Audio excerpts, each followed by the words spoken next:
Welcome. I'd like to welcome my guest, Glenn Wilkerson.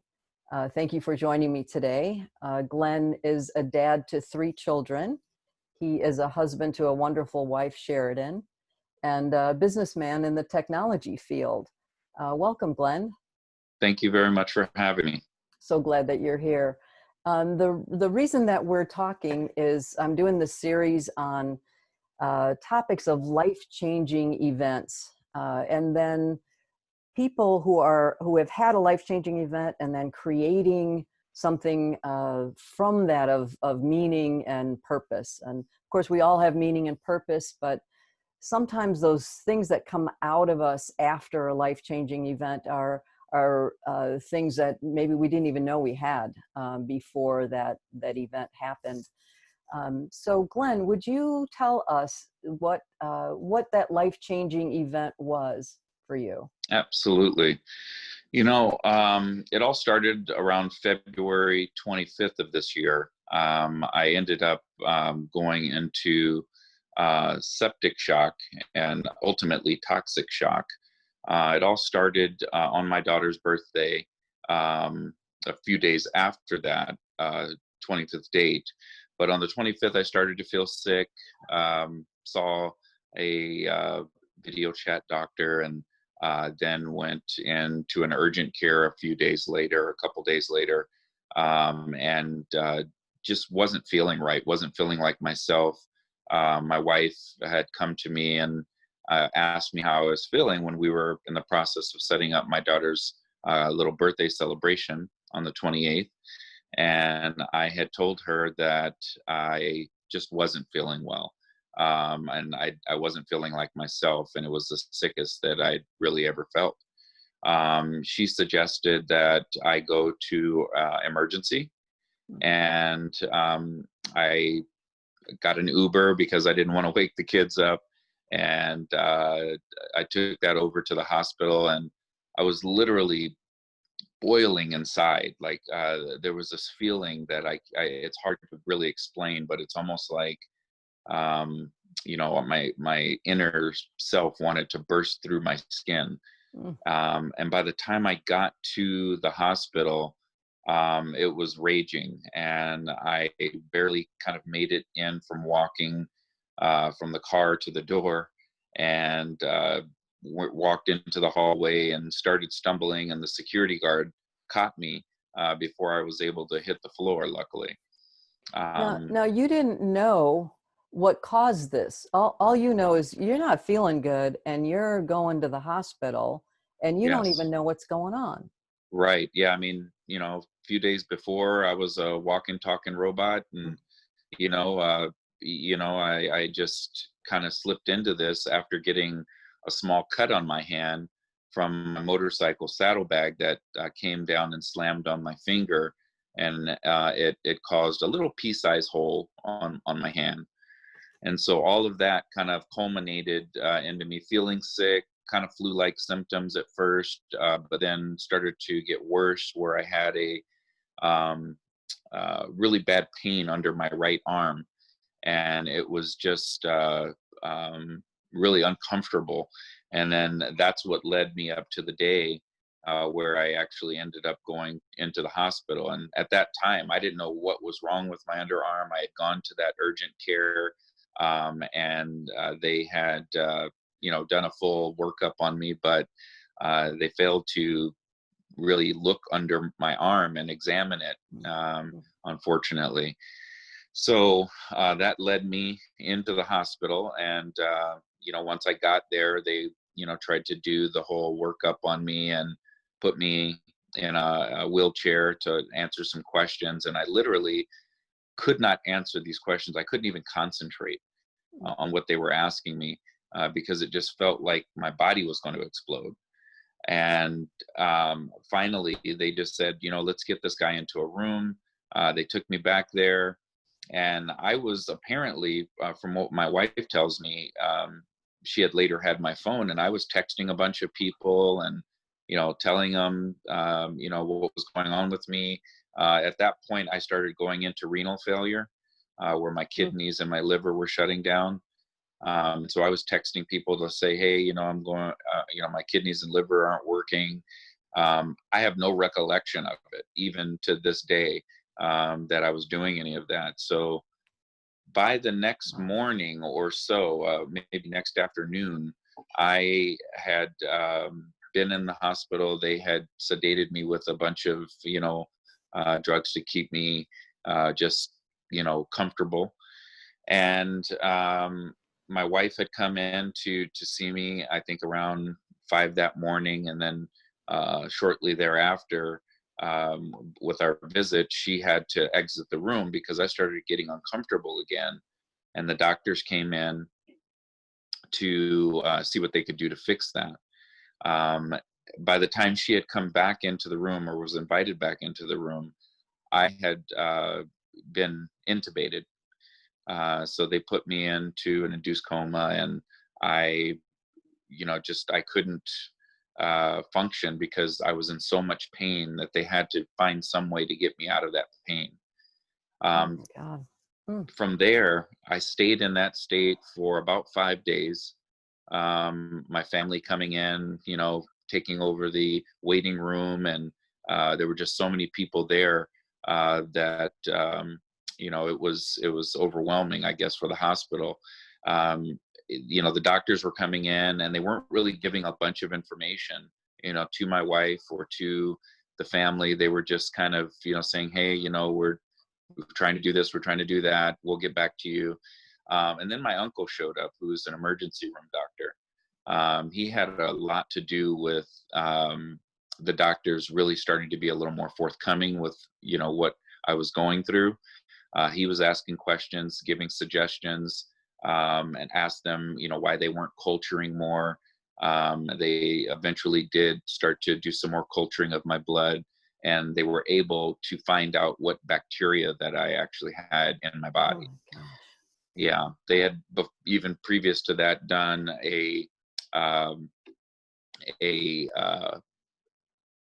exploratory surgery on my hand to kind of find out if I had that skin eating bacteria, and they did that Oh under my my arm goodness. as well. And Wow. so all these things were kind of going on, and they couldn't figure out what was wrong with me. They finally found the bacteria. It was a streptococcus b, which apparently is a really nasty little bug. And they started treating me then with some antibiotics and so on and so forth. um, I was then had to be put on. I was on like three different pressure medications to because my blood pressure was just so low they couldn't keep it up. Hmm.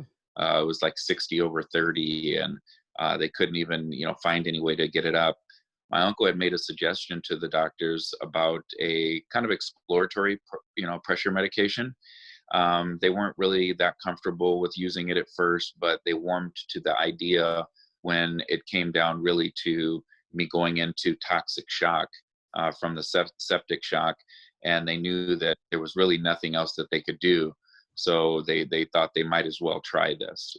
They then kind of adopted that. They got the medication, brought it in, and started treating me with that. And the best part about that is that it saved my life.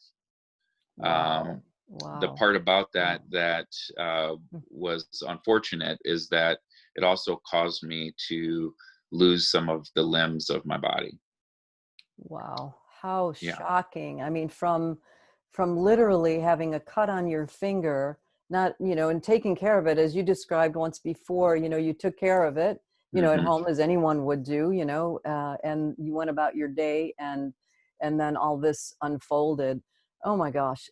And there's another piece of this that I just want to lay the ground to, because right about this time that this is going on, I heard Hmm. about your story Hmm. through a posting that I saw online and I on see. social media, and through a friend.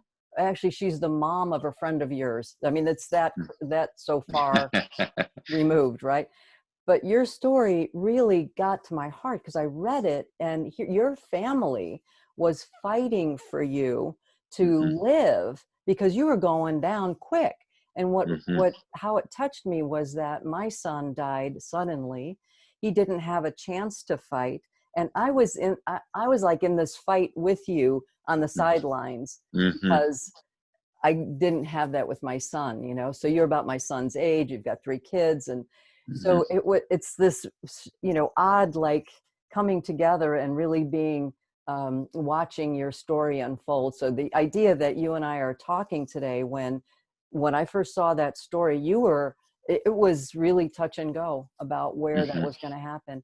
So then I do remember another part of you sharing with me at another time about that you actually had a near-death experience in this time that Yes. we're talking about.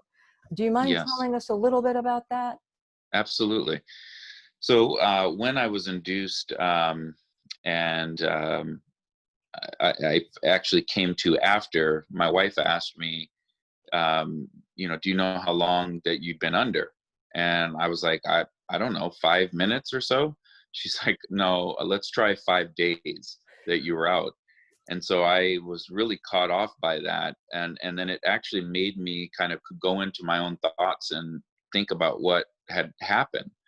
And I remembered as I lay there, actually going into this state of being, and what I felt was that other side. I had family members there that had passed away, some tragically, and most identifiably, my father was there, which he had passed just a few years before. So I knew I was somewhere else and I wasn't here on this earth. He brought some comfort to me, and it wasn't like, it was sort of like when you are in a dream and you can't see the faces of those that are there, but you can feel their presence and you know who they are. It was sort of like that. And I just remember being in this almost golden kind of area. I can't even call it a room. It was like an area with these beings being there. And my uncles, a cousin of mine, my father, and my father came to me and wrapped himself around me like a warm blanket. And I can remember him telling me, it's time to go home, son. And it was a really powerful kind of thing that I experienced, and it was at that time that I felt my body kind of coming back to this earth. And I'd woken up and started to wake up, and I could feel the doctors and hear the beeping of the equipment, and them telling me to stop moving because they were trying to take the breathing tube out of my mouth. Mm. So, Wow. Wow. once I woke up, I was, literally shocked that it had only been, or what felt like 5 minutes to me, but it had been, 5 days and real time, Mm. so it was a really moving experience. It helped me, in my process of understanding that, the Lord sent me back here to do some work, and gave me my life back. And there was a reason why he was able to give me that life and still be a father and a son and a husband. And I was very, very grateful for that. It's so powerful, and I know that that piece of your story in general, but that piece of your story is going to bring a lot of comfort to parents who have lost a child, because the first thing that we think about is, where are they, and are they Mhm. alone? Yeah. So that story really helps us, because that knowing that those that have passed before could be there is really a beautiful thing. So then you Yes. wake up and now you understand that you're facing losing limbs. That hasn't Yes. happened yet at this time when you're coming back to consciousness, right? Right. And at first, when I come back to consciousness, like many experience when they go through a septic or toxic shock, I was literally paralyzed from the neck down. And I didn't know really what was happening to my body. I didn't know if I'd ever be able to walk or move my hands again, or anything. Slowly I started to, gain some ability to move my shoulders and then my hands and legs, and started to kind of get to a place where I could move my body a little bit left and right. But it took the better part of a month before that happened.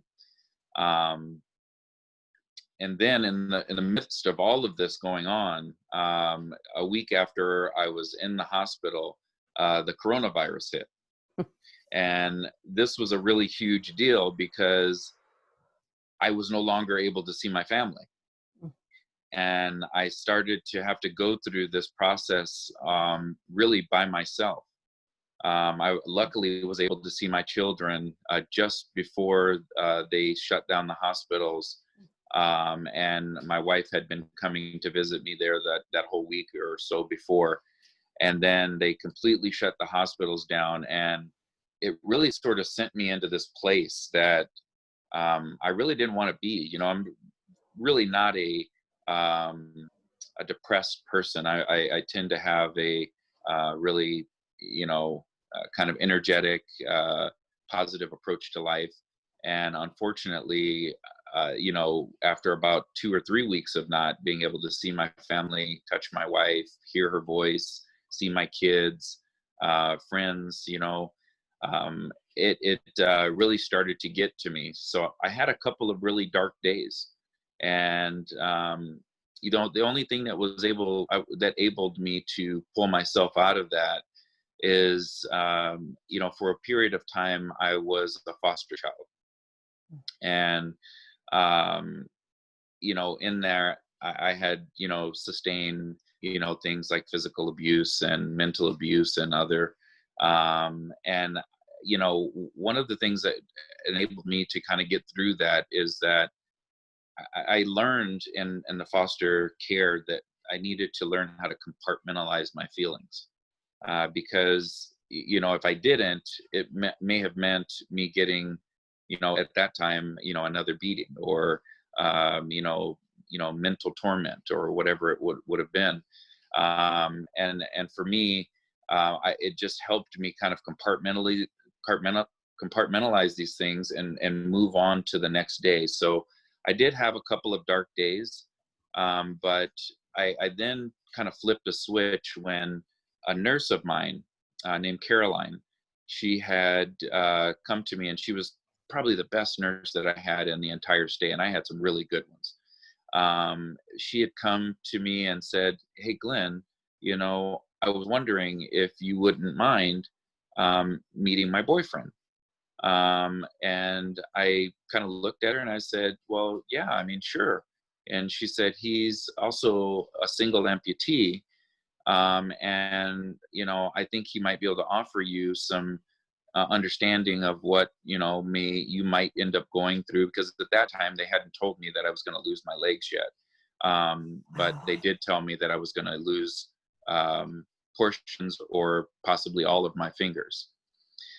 So he came in, his name is Mark Bouvier, and he was this wonderful guy that just kind of set the tone for my recovery. And Wow. he started, explaining to me that he was a, pro surfer, pro skier, and, how he thought his life was over, and, how much he actually got back, from the new leg that he got, and what it, had done for his overall psyche, and he just wanted to kind of pass that back down to anybody that he could, and he was so positive and so uplifting that you couldn't do anything except for uplift yourself through talking to this guy. Wow. So I was literally, at that point, I pretty much had decided, like, this isn't going to beat me. I'm going to come out of this. I'm going to be okay. And I really, I'd gotten into the acute rehab to start, working on my body. I then found out that I was going to lose my legs, which made Mm. me actually work even harder in acute rehab. Every day going in, giving it 100%, everything that I had to strengthen my body, eat as much as I could. And I just wanted to get myself to a place where I could, take care of my family again, you know? I felt bad. My middle child, who's 7 years old, and we had such a close bond, and then to have me ripped away from the family, and I did, pretty much all the cooking for them, cleaning for them, any of the things, along with my wife, of course. But I was kind of their rock when it came to, all their nutrition and everything like that. So it was sort Yeah. of hard for them. Then my son, who at the time was 4, Mm. now 5, he was really kind of just in his own space. He was 4. He didn't really kind of understand what was going on. But as I kind of moved forward, he understood more about where and what I had kind of gone through. Just to provide a little context too, that this started at the end of February. This is 2020. This is when we're Yes, recording also. So that started at the end of February, and we're now in the middle of July. So the right. time frame, I think, is just really powerful because, talking with you, it hasn't been that long, and it's amazing how, you're able to reflect on this experience and going forward. So tell me about the Glenn 2.0 and Yes, what you see going forward, because I just love that. absolutely. So I spent 2 months in the hospital, and that was from February to April. And then I've been out of the hospital since then, for, I guess, coming up on about 4 months, but 3.5 or so months. And in that time, I've really just continued to try to work on my strength and getting my body right and healing. Overall, through this whole experience, I ended up losing both of my legs, what they call a quadrilateral amputation at my calf, and I lost 6 of my fingers, totally, and I was able to keep about 4 of them, and those have also been partially amputated as well. So my left hand has a small thumb and no fingers. My right hand has what I call 2.5 fingers, but it's really 3 fingers there. Um, and I've learned how to adapt to that, right? How to keep going. Every day my wife says that she can't believe how much I'm doing, and every day I'm getting better. It started off with me trying to put on my own clothes and trying to Wow. brush my own teeth, and then I started cooking at the house again. And just recently, which is something that I was actually really proud of and wanted to be able to do again, was to brush my kids' hairs. Mm, mm. And my both of my kids, son and daughter, have really long, beautiful hair, curly, and it gets all crazy at night, so they have to have a brush out every day. But it was one of the things I really wanted to get back to, and Wow. I was able to do that, and I've been able to kind of just carry on with life and move forward and not look back to what had been such a tragic event in my life. I know you had spoken about the possibility of volunteering at the hospital, to kind of uh, give back like what was given to you by I'm forgetting his name right now, but your Mark, nurses, Mark, yes, how he, just that peer to peer. There's just something I know it in the grief community that peer to peer we can help each other like someone from the outside really can't, because we've been there. So, yeah, that is a beautiful thing too. The idea of giving back, going to the hospital and helping out where you can with others who are in a similar situation. Like how yes. profound that is. Absolutely. I definitely want to give my time back, especially since I know that while I was in the hospital fighting for myself, and couldn't see my family, could only FaceTime with them and do all those things. And I had only had that one in-person conversation with Mark, but he continued to Mm. call me on a weekly or so basis to uplift me and tell me that everything was going to be just fine. And still to this day, he does the same thing. Wow. I even Wow. ended up going to the same prosthetist that he used for his leg because I heard such wonderful things about him. So, you know, he's been someone that did help me through that process, and I want to give back as well. And you know, going forward, and I've talked to the hospital about once all this Corona stuff is past us, if I can, you know, come back in and volunteer my time to help other people that, you know, may be going through some dark times and feel like nothing is ever going to get better for them, to show them, hey, listen, I was where you are, you know, and, you know, this is what I've done to get where I'm at.